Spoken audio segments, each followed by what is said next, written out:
leaders of the nations as you fuss and fight over who owns this or that and who has the right to design, build, sell and store and fire all the bombs and guns to defend your holy empire. There are children, hungry children, sick and dying. There are mothers, fathers, sisters, brothers crying. They're only pawns in your play of power and corruption. Slowly starve them, your new weapon of mass destruction. And prove to me, America, that you care. And prove to me, America, you're aware. Who's dying for your freedom in this land? Who pays the cost for the liberties you demand?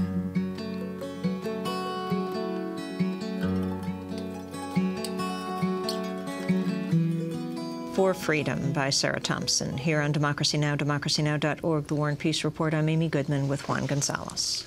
Well, 65 years ago today, the United States dropped a bomb nicknamed Little Boy on the Japanese city of Hiroshima. The bomb released a mix of shock waves, heat rays, and radiation, killing thousands instantly. An estimated 140,000 people died immediately or succumbed to burns and radiation sickness soon after the blast. And another 74,000 people were killed as a result of a second atomic bomb dropped on the port of Nagasaki 3 days later. Well, this year, Japan marked this somber anniversary with a representative of the U.S. government in attendance for the very first time. U.S. Ambassador John Roos said in a statement, quote, "For the sake of future generations, we must continue to work together to realize a world without nuclear weapons." Secretary of State Hillary Clinton said in Washington Thursday that President Obama believed it was, quote, "appropriate to recognize this anniversary." This President Obama, is very committed to working toward a world without nuclear weapons. He has said many times that he recognizes this is a long-term goal. It is something that will take years of effort by leaders and citizens who recognize the importance of denuclearizing our planet. I think that... Well, the United States and Russia still have more than 22,000 nuclear warheads between them, while France, Britain, China, India, Pakistan, and Israel have a combined total of about 1,000 weapons, according to the International Commission on Nuclear Nonproliferation and Disarmament. The global nuclear weapons stockpile is estimated to amount to about 150,000 Hiroshima bombs. For more, we're joined now on the phone by leading American psychiatrist, author, longtime opponent of nuclear weapons, Robert Jay Lifton.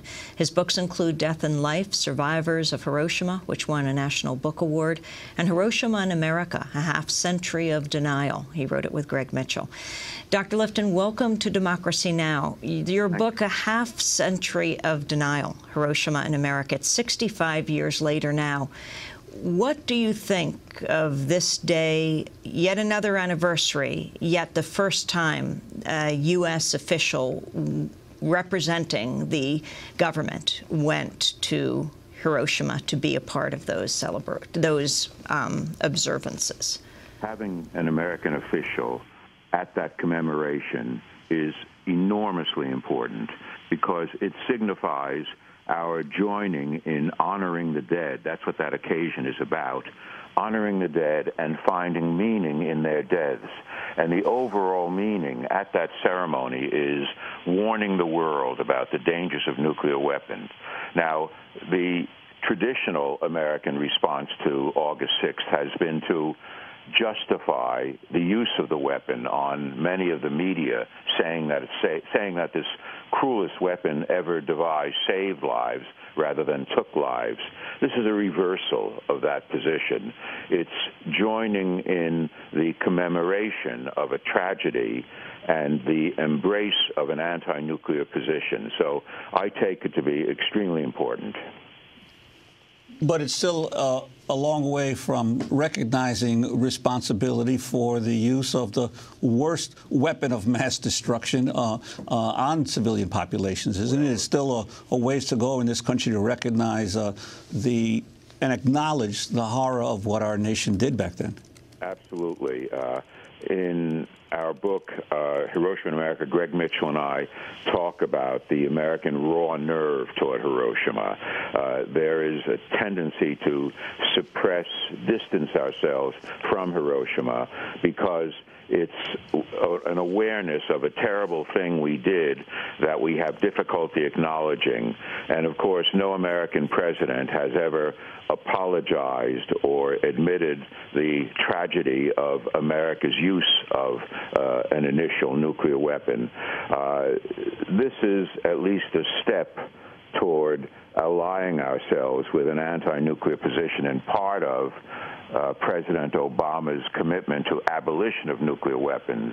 But it's only a first step, and we need much more assertive commitment to abolition of nuclear weapons, and that means involvement in each danger of nuclear proliferation and carrying through our obligation to prevent nuclear proliferation, which is moving toward our own part in abolition of nuclear weapons. That's part of the treaty, and it's part of the requirement of the nuclear weapons possessing countries.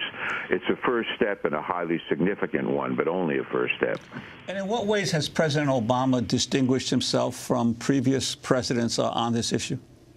Well, simply the commitment to abolition of nuclear weapons makes Obama the first president who has embraced that position.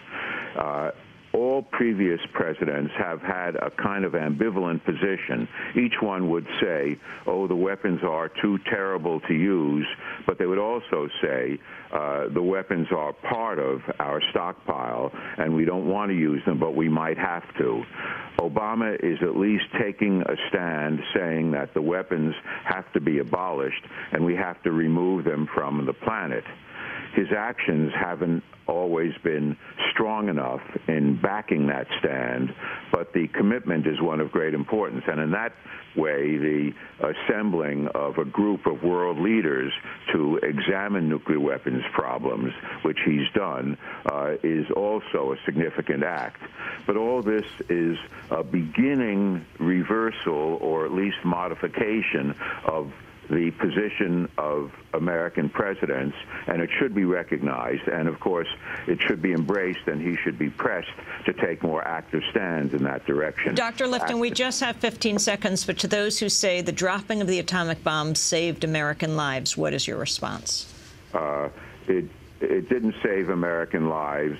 There was to be no invasion once we had the weapon. Historians reject that position, and we have to look at Hiroshima and Nagasaki as the only tragic evidence we have of what that bomb does to human beings. And that's the importance of this ceremony and of our acknowledging and taking part in August 6th. Robert J. Lifton, I want to thank you very much for being with us. Leading American psychiatrist, longtime opponent of nuclear weapons, author of a number of books on Hiroshima, including Death and Life, which won the National Book Award in Hiroshima in America. That does it for our show. Our website's democracynow.org. I'm Amy Goodman with Juan Gonzalez. Thanks for joining us.